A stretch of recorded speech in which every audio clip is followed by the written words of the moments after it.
তো তারা যদি দ্রুততম সময়ের মধ্যে ব্যবস্থা না নেয় তাহলে বাংলাদেশের স্বাস্থ্য খাত এবং একই সাথে শিক্ষা খাত সেখানে কিন্তু ভেঙে পড়ার সম্ভাবনা। যে সমস্ত শহীদ এখনও তাদেরকে পাওয়া যায়নি তাদের পরিচয়কে দ্রুততম সময়ের মধ্যে শনাক্ত করা এবং যে সমস্ত লাশ নাম পরিচয়হীনভাবে তাদেরকে দাফন করা হয়েছে, তাদের বেওয়ারিশ লাশ হিসেবে তাদেরকে দাফন করা হয়েছে, তাদের একটা পরিচয় আমরা চাই।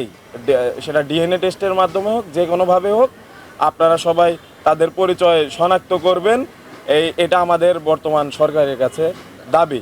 সেবা খাতগুলোর মধ্যে এই স্বাস্থ্য খাত এবং শিক্ষা খাত, এই দুইটিতে জরুরি ভিত্তিতে কিন্তু আপনার খুব পদক্ষেপ নেওয়া প্রয়োজন এবং নৈরাজ্য বেশি চলছে এই দুইটি খাতে।